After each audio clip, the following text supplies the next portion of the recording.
Ditë më parë, Komisioni Qendror i Zgjedhjeve në Kosovë pas disa javësh shpalli rezultatin përfundimtar të procesit të nënshkurtit, ku në të cilin prin lëvizja vetëvendosje.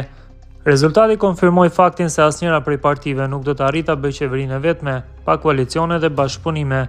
Së fundi ishte nënkryetari i LDK-s Lutfi Aziri, ku shpreh se gjatë javëve të fundit nuk ka pasur asnjë bisedë midis LDK-s dhe lëvizjes vetëvendosje, por ai tha se kryetari Abdi Xhiku ka pasur takime dhe iniciativa me partitë opozitare, duke përmendur biseda me Bedri Hamzën, Memli Krasniqin dhe Ramush Haradinajin. Në këtë rast, vetëm nisma e drejtuar nga Fatmir Limaj ka deklaruar se është e hapur për të bashkëpunuar me të gjitha partitë, mirëpo ende nuk ka sinjale për bisedime për këtë çështje. Por si pritet të duket, qeveria e re e Kosovës në lidhje me këtë temë një prononcim ka dhënë juristi nga Belgjika, Skënder Musliu. Fillimisht ai shpjegoi llojet e koalicioneve, procedurat për formimin e qeverisë, si dhe vijat e kuqe që ndajnë partitë politike. Në çdo cikël zgjedhor, qeveritë e Kosovës janë formuar përmes koalicioneve. Kryesisht ekzistojnë dy lloj koalicione, parazgjedhore në afatet e përcaktuara me ligj, që bëhen para se të fillojë fushata dhe bëhen publike, sepse si të tilla dhe regjistrohen në KQZ, dhe më pas janë koalicionet pasgjedhore që ndodhin pas certifikimit të rezultateve përfundimtare nga ana e KQZ-s. Kjo edhe është duke ndodhur tani, mbasi që nga shpallja e rezultateve preliminare, partitë politike opozitare kanë filluar bisedimet mes veti, duke tentuar të arrijnë një ujdi për formimin e qeverisë. Nëse fituesi i zgjedhjeve LVV-ja nuk arrin ta formojë qeverinë, mbase për momentin ajo nuk i ka votat, siç dihet PDK, LDK dhe AK për momentin e kanë përjashtuar mundësinë e koalicionit me vetëvendosjen, kurse nisma është deklaruar se nuk ka vija të kuqe mes tyre dhe Kurtit. Po ashtu Musliu tha se diskutimet mes partive politike janë normale, por takimet pas zgjedhjeve të fundit janë diskrete dhe për qëllim kanë që opozita ta pengojë vetëvendosjen që ta formojë qeverinë e re. Bisedat mes partive politike për arritjen e një koalicioni për formimin e qeverisë janë krejtësisht normale dhe konform rregullave të demokracisë. Mirëpo ajo çka është karakteristike për këtë zgjedhje është se partitë opozitare po bëjnë takime diskrete dhe konspirative. Për qëllim kanë qenë të krijojnë një front të përbashkët që ta pengojnë partinë fituese të formojë qeverinë e ardhshme. Në këtë kuptim është edhe deklarata e Lutfi Azirit, i cili ka deklaruar se LDK-ja deri tani nuk ka patur asnjë bisedë me vetëvendosjen, kurse Abdi Xhiku ka patur takime me kryetarët e PDK-s dhe AAK-s, shpjegoi ai. Krahas kësaj, juristi përmendi partinë e PAN dhe qeverisjen e tyre në të kaluarën, ku duke u bazuar në atë, potencoi se nuk do të duhej të vinin këto parti sërish në qeveri. PDK-ja, AAK-ja dhe nisma gjatë sundimit për 2 dekada treguan se janë aksi i së keqes, prandaj personalisht në çdo variant kategorikisht do ta kisha përjashtuar çdo koalicion të LVV-s me ta. Kjo nga shumë arsye, në kalimti do t'i përmendi vetëm disa.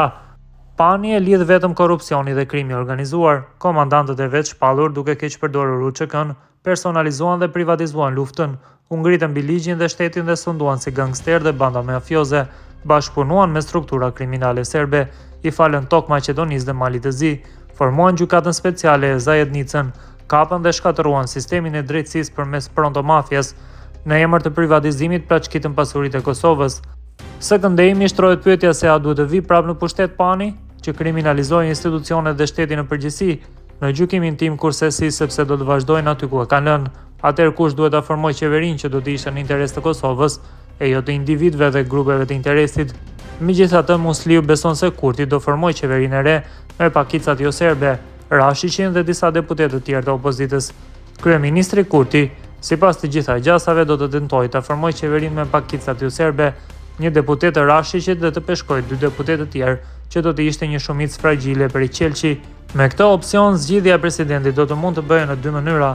E para duke propozuar si president një personalitet konsensual i pranueshëm për të gjithë, ose duke miratuar ligjin mbi referendumin, ku do të parashihej që presidenti të zgjidhet drejt për drejt nga sovrani e jo në kuvend përmes kalkulimeve dhe pazareve të pista, duke i kontrabanduar dhe keq përdorur votat për interesa personale.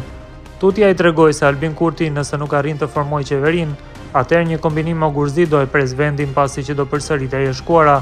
Nëse kryeministri Kurti nuk arrin të formojë qeverinë, atëherë sipas vendimit të gjykatës kushtetuese të Kosovës, që ishte nxjerrë aso kohe, sipas apetiteve dhe interesave personale të Hashim Thaçit, me qëllim që ta realizonte ndarjen e Kosovës, kur ju mundsua partive humbse ta formojnë qeverinë, duke e bërë kryeministër Abdullah Hotin. Kjo mundësi tani afrohet PDK-s me partitë e tjera ta bëjnë numrin e nevojshëm të mandateve për formimin e qeverisë, me çka LVV-ja si fituese e zgjedhjeve do të shkonte në opozitë. Sipas mendimit tim, ky do të ishte kombinimi më ogurzi dhe më shkatrues për interesat më vitale dhe më kritike të Kosovës, sepse do të na përsëritej e kaluara e hidhur, kur Kosova u shkatrua dhe u plaçkite gërësisht, kurse prej partive politike më së shumti do të humbiste LDK-ja, sepse e kaluara na ka mësuar se sa herë LDK-ja ka bërë koalicion me PDK-n apo PAN-in, elektorati i tyre dukshëm është kurrur që vërteton kohën kur Isa Mustafa ishte kryetari i saj, nën vizon eksperti. Ndër të tjera, juristi përmendi LDK-n dhe rolin e saj në formimin e qeverisë së re, ku tha se nëse bëhet bashkë me partitë e PAN-it do të shkonte drejt shkatërimit, kurse nëse bën koalicion me vetvendosjen, do merrte të mbarën. LDK-ja duhet të zgjedhë ose me PAN-in që do ta çonte drejt shkatërimit ose me vetvendosjen dhe ta marrë të mbarën. Gjykoj se është imperativi momentumi që LDK-ja të bëjë koalicion me vetvendosjen, sepse do të kishim qeveri dhe shumicë parlamentare stabile, mandati do të shkonte deri në fund si do të mund të zgjidhej presidentja. Mendoj se kjo do të ishte zgjidhja më pragmatike për të ballafaqur Kosova në mënyrë konstruktive me sfidat që e presin, sidomos tani kur në LDK janë paraqitur përçarje shumë serioze mes anëtarëve të kryesisë që mund ta dëmtojnë rënd partinë. Koalicionimi i saj me vetvendosjen do ta shpëtonte LDK-n nga kjo krizë partijake,